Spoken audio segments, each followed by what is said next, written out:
नमस्कार मित्रों, एक बार आपका फिर स्वागत है हमारे चैनल में। आज हम आपको सुनाने जा रहे हैं वैशाख मास के 22वें अध्याय की कथा और श्रीमद् भागवत पुराण का एक प्रसंग, जिसके सुनने मात्र से जीवन में होगा कल्याण। श्रद्धा भक्ति भाव से श्रवण करें। रो लक्ष्मी नारायण भगवान की जय। मुनि के ऐसे कहने पर वह कहने लगे, मतंग मुनि के दंतिल और कोलाहल के 2 पुत्र हुए। शाप दोष से उनका नाम ये हुआ। एक दिन हमसे हमारे पिता ने मतंग महर्षि संपूर्ण धर्मों के जानने वाले कहने लगे, हे पुत्रों, मधुसूदन भगवान के प्रिय मास वैशाख मास में धर्मों को करो, जिससे संसार बंधन से निवृत्ति हो जाएगी। परंतु दुर्बुद्धि से हमारी समझ में कुछ भी नहीं आया और पिता के वाक्य में सुनकर बहुत ही दंतिल को अत्यंत क्रोध आया और कोलाहल मंदोमंत हो गया। तब धर्म की लालसा वाले हमारे पिता ने क्रोधित हो शाप दिया, हे दंतिल, अपने क्रोध के कारण तू सिंह होगा और मदोमंत कोलाहल हाथी होगा। तब हम बहुत ही दुखी होकर श्राप निवृत्ति के लिए प्रार्थना करने लगे। तब पिता ने शाप विमोचन का उपाय बतलाया, तुम दोनों पशु योनि में जाकर थोड़े दिन पीछे एक दूसरे को मारने के लिए उद्यत हो जाओगे। उसी समय व्याघ्र और शंख के वैशाख धर्म विषयक संवाद देव योग से तुम्हारे कानों में जाएगा। तब तत्क्षण ही तुम्हारी मुक्ति हो जाएगी और शाप से छूटकर पूर्व रूप का धारण कर कर मेरे पास आ जाओगे। पिता के श्राप से हमको पशु योनि से मुक्ति मिली। अब जो कुछ हुआ सो आपने देखा। देव योग से हम दोनों यहाँ चले आए, आपका दिव्य संवाद सुना, उसी के प्रभाव से तत्काल मुक्ति को प्राप्त हुए। यह कथा कहे दोनों ने मुनीश्वरों को नमस्कार कर कर मुझसे आज्ञा मांग कर पिता के पास चले गए। सो सब कथा दयानिधि मुनि ने व्याघ्र को और सुनाई। देखो, वैशाख मास ऐसा महत्व है।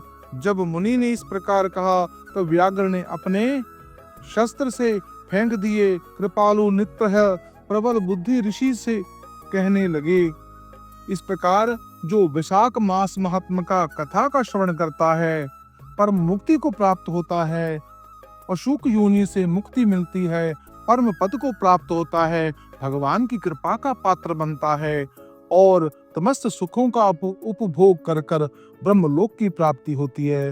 मित्रों, यह कथा पतित पावन कथा है। इसके सुनने मात्र से परम सुख की प्राप्ति होती है। अब हम आपको सुनाने जा रहे हैं श्रीमद् भागवत कथा का प्रसंग। श्रद्धा भक्ति भाव से श्रवण करें। शुकदेव महर्षि वेद व्यास जी के पुत्र हैं। उनकी उत्पत्ति के संबंध में अनेकों प्रकार की कथाएं मिलती हैं। महर्षि वेद व्यास ने यह संकल्प करके पृथ्वी, जल, वायु और आकाश की भांति धैर्यशील तथा तेजस्वी पुत्र प्राप्त हो गौरी शंकर की विहार स्थली मेरु श्रृंग पर घोर तपस्या की। उनकी तपस्या से प्रसन्न होकर शिवजी ने वैसा ही पुत्र होने का वर दिया। यद्यपि भगवान के अवतार श्री कृष्ण द्वैपायन की इच्छा और दृष्टि मात्र से कई महापुरुषों का जन्म हो सकता था और हुआ है, तथापि उनके ज्ञान तथा सदाचार के धारण करने योग्य संतान उत्पन्न करने के लिए और संसार में किस प्रकार से संतान की सृष्टि करनी चाहिए, यह बात बताने के लिए ही उन्होंने तपस्या की। सुखदेव की महिमा का वर्णन करते समय इतना स्मरण हो जाता कि वेद व्यास के तपस्या जनित पुत्र हैं, उनके महत्व की असीमता सामने ला देते। एक दिन वे अरणी मंथन कर रहे थे। उसी समय धृताची अप्सरा वहां पहुंची। संयोग ऐसा था, यह हो कहीं कि बात होने वाली थी। उनका वीर्य अरुण में गिर गया। उसी सुखदेव का जन्म हुआ। उनके शरीर में अधूम अग्नि की भांति निर्बल ज्योति फैल रही थी। वे उसी समय 12 वर्ष के बालक की भांति थे। स्त्री रूप धारण कर कर गंगा जी वहां आई। बालक को उन्होंने स्नान कराया। आकाश से काला मृगचर्म और दंड आया। गंधर्व, अप्सरा, विद्याधर आदि गाने बजाने और नाचने लगे। देवताओं ने पुष्प वर्षा की। सारा संसार आनंद मगन हो गया। भगवान शंकर और माता पार्वती ने स्वयं पधार कर उसी समय उनका उपनयन संस्कार कराया। उसी समय सारे वेद, उपनिषद, इतिहास आदि मूर्तिमान होकर उनकी सेवा में उपस्थित हुए। अब वे ब्रह्मचारी होकर तपस्या करने लगे। उनकी प्रवृत्ति धर्म अर्थ काम की ओर न थी कि वे केवल मोक्ष का ही विचार मन में रखते थे। उन्होंने एक दिन अपने पिता व्यास जी के पास जाकर बड़ी नम्रता के साथ मोक्ष के संबंध में बहुत से प्रश्न किए। उत्तर में वेद व्यास ने बड़े ही वैराग्यपूर्ण उपदेश दिए। यथा बेटा, धर्म का सेवन करो, यम नियम तथा देवी संपत्ति का आश्रय लो। यह संसार पानी के बुलबुले के समान है, आज है तो कल नहीं, क्या पता कि उसका समय नाश हो जाए। उसमें आसक्त होकर अपने कर्तव्य को नहीं भूलना चाहिए। दिन बीते जा रहे हैं, क्षण क्षण आयु छीन हो रही है, एक एक पल की गिनती की जा रही है। हमारे शत्रु सावधान है, उन्हें नष्ट कर डालने का मौका ढूंढ रहे हैं। अभी अभी इस संसार की ओर अपना मुंह मोड़ लो, अपने जीवन की गति उसकी ओर कर लो जहां इनकी पहुंच नहीं है। संसार में वे ही महात्मा सुखी है जिन्होंने वैदिक मार्ग पर चलकर धर्म का सेवन कर कर परम तत्व की उपलब्धि की है। उनकी सेवा करो और वास्तविक शांति प्राप्त करने का उपाय जानकर उस आरूढ़ हो जाओ। दुष्टों की संगति कभी मत करो, वे पतन के गड्ढे में धकेल देते हैं। वीरता के साथ काम क्रोध आदि शत्रुओं से बचो और धीरता के साथ आगे बढ़ो।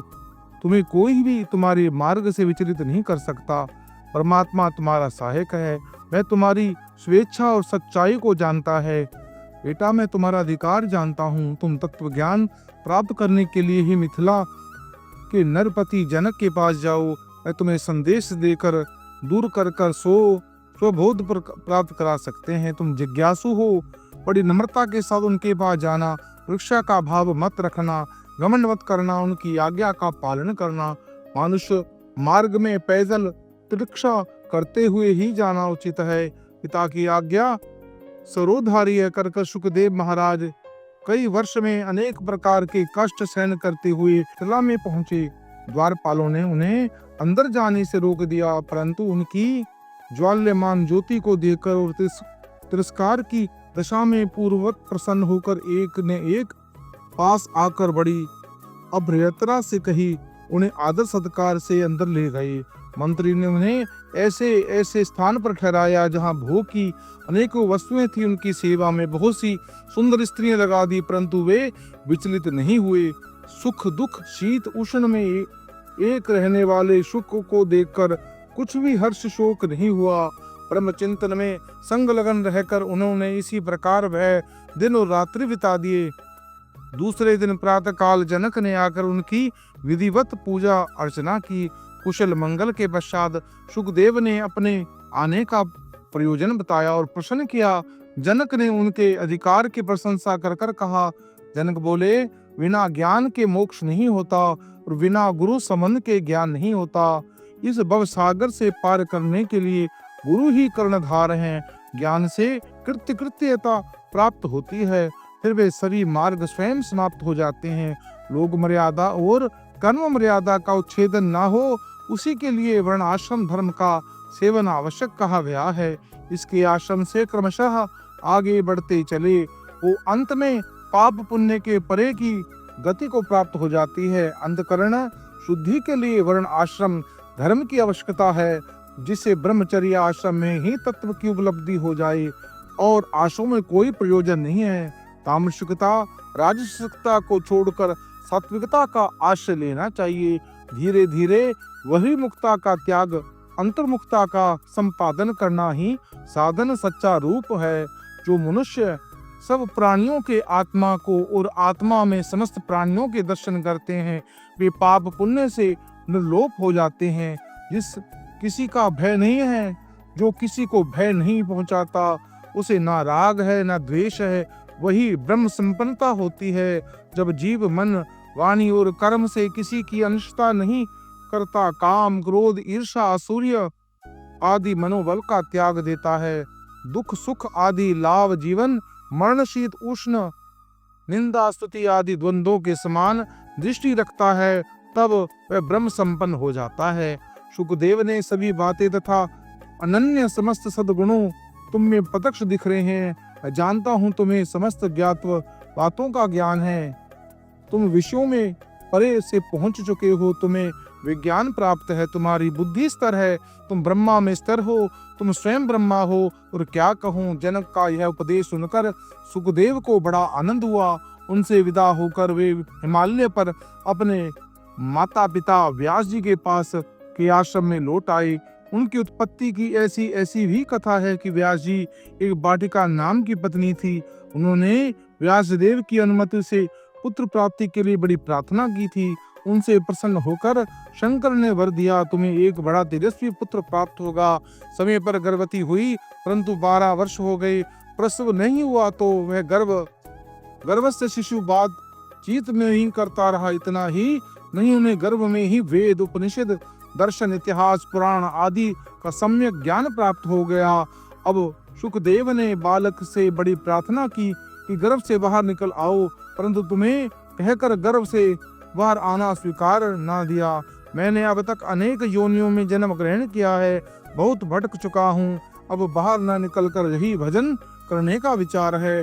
व्यास जी ने कहा, तुम नरक रूप का गर्भ से बाहर आ जाओ, तुम माया के चक्र में ना पड़ोगे, योग का आश्रय लो, भगवान का भजन करो, तुम्हारा मुख देखकर मैं भी पितृ ऋण से मुक्त हो जाऊंगा, अन्यथा तुम्हारी माँ मर जाएगी। माँ के मरने की बात सुनकर सुखदेव को दया आ गई। उन्होंने कोमल हृदय पिघल गया। उन्होंने कहा, यदि कृष्ण आकर तुम्हारी सभी बातों का समर्थन करे तो मैं निकल सकता हूँ। इसी बहाने उन्होंने जन्म के समय ही अपने पास श्री कृष्ण को बुला लिया। व्यास जी की प्रार्थना से श्री कृष्ण ने आकर कहा कि गर्भ से निकल जाओ, मैं तुम पर साक्षी कि माया तुम पर कारगर नहीं होगी। वे गर्भ से निकल आए। उस समय उनकी अवस्था 12 वर्ष की थी। जमते ही कृष्ण माँ और पिता को नमस्कार करके उन्होंने जंगल की यात्रा की। उन्हें श्याम वर्ण से सुगंधित सुकुमार और सुंदर शरीर को देखकर व्यासदेव मोहित हो गए। उन्होंने बड़ी चेष्टा की कि बहुत समझाया कि तुम मेरे पास ही रहो, परंतु सुखदेव ने एक ना बात मानी। उसी समय पिता को पुत्र संवाद स्कंद पुराण की एक अमूल्य वस्तु है, प्रत्येक विरक्त उसको उनका मनन करना चाहिए। अंततः वे विरक्त होकर चले गए।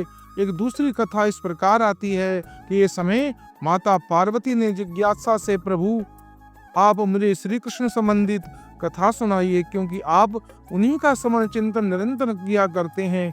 महादेव ने कहा, बड़ी गोपनीय बात है, देख लो, कोई दूसरा तो नहीं सुन सकता। पार्वती ने देखकर कहा, हाँ, कोई दूसरा नहीं है।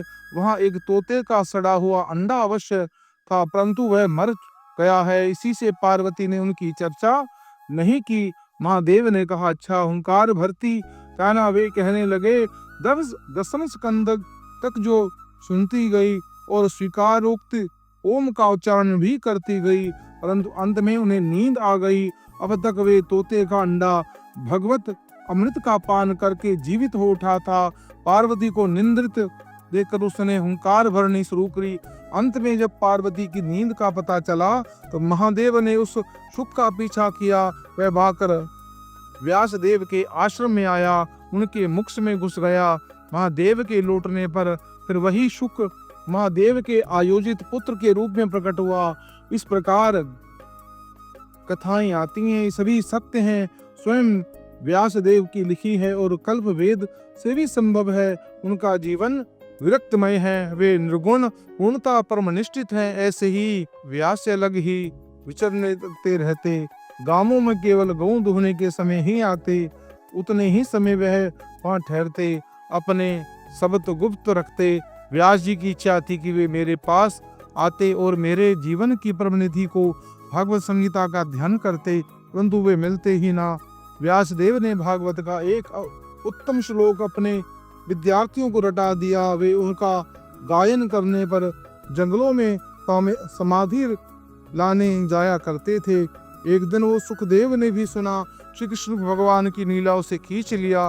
वे निर्गुण निकृष्ट होने पर भगवान कृष्ण के गुणों में रम गए। उन्होंने 18 वर्ष श्लोकों का ध्यान किया।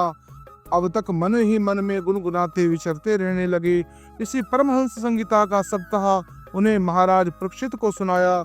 इस भागवत वक्ता परम भागवत सुखदेव के पास प्राय बड़े बड़े ऋषि आया करते थे। नारद पुराण में संत कुमार और महाभारत में नारद के आने की चर्चा आई है। उनके आने पर सुखदेव ने बड़े प्रेम से उनकी पूजा करते हुए उनसे प्रश्न कर कर तत्व की बात सुनते हैं। एक बार इंद्र ने उनकी तपस्या और त्याग को देखकर रंभा आदि अप्सराओं को भी विघ्न डालने के लिए भेजा। उस समय सुखदेव इस प्रकार समाधि मगन हो गए थे, उन्हें पता ही नहीं चला कि वह अप्सरा वसंत काम और विघ्न करने आए हैं। बहुत समय बाद समाधि खुलने पर रंभा ने बड़ी चेष्टा की, बहुत फुसफुसलाया, परंतु वे विचलित न हुए। वह लज्जा चली गई। स्थूल शरीर के कारण होने पर विषयों का विचार करने पर उन्हें ब्रह्मा होकर ही रहने का निश्चय किया। उस समय त्रिलोकी के सब प्राणी उन्हें उनकी पूजा की। व्यास पुत्र का यह विचार सुनकर शोकाकुल हो गए, उनके पीछे पीछे दौड़े। सुखदेव पहले ही आज्ञा कर रखी थी, इसलिए वृक्षों ने भी व्यास को समझाया। बहुत चेष्टा की और वे आगे बढ़ते ही रहे। एक सरोवर में कुछ अप्सराएं स्नान कर रही थी। वे सुखदेव के सामने ज्यों-ज्यों खड़ी रही, परंतु व्यास को देखकर वस्त्र पहनने लगी। इस पर व्यास ने पूछा कि सुखदेव को देखकर तुम स्नान करती रही रह गई, मुझे देखकर क्यों निकल आई? अप्सराओं ने कहा, अभी तुम्हारी दृष्टि में स्त्री पुरुष का भेद है, परंतु तुम्हारे पुत्र सुखदेव को नहीं। यह सुनकर व्यास पुत्र की महिमा से प्रसन्न होकर अपनी कमजोरी से लज्जित हो गई। उनके शोक को देखकर स्वयं महादेव ने पधार कर उन्हें समझाया, मैंने प्रसन्न होकर तुम्हें ऐसी महाशक्तिशाली पुत्र दिया, उसे परम गति प्राप्त हुई, उसकी कीर्ति अवश्य होगी। यह कहकर महादेव ने उन्हें एक छाया सुख दिया। व्यास ने उन्हीं छाया युक्त को संतोष किया। अब वे निरंतर अपने पुत्र को देखा करते हैं। सुखदेव ब्रह्मभूत हो गए, वे छाया सुख के रूप में विद्यमान हो। कम से कम यह बात अधिकार के साथ कही जा सकती है कि वे अब भी हैं और अधिकारी पुरुषों को दर्शन देकर उपदेश भी करते हैं। चरणदास के जीवन में यह घटना प्रत्यक्ष घटी है। कहीं कहीं उनकी एक ईवरी नाम की स्त्री और कृष्ण गौरप्रभ के नाम के 3-4 संतान का भी वर्णन आता है। जो इस कथा का श्रवण करता है, भगवान सुखदेव का स्मरण करता है, उनको परम ज्ञान की प्राप्ति होती है, परम मुक्ति की प्राप्ति होती है। मित्रों, यह पतित पावन श्रीमद् भागवत की कथा का जो श्रवण करता है, चिंतन करता, मनन करता है, उनको परम सुख की आनंद की प्राप्ति होती है और अंत में मुक्ति प्राप्त होती है। मित्रों, अगर यह कथा आपको अच्छी लगी हो, आप अपने इष्ट मित्रों को इसको शेयर करें, उनके भागी बने। इस चैनल को सब्सक्राइब करें, लाइक करें और कमेंट बॉक्स में ओम लक्ष्मी नारायण अवश्य लिखें।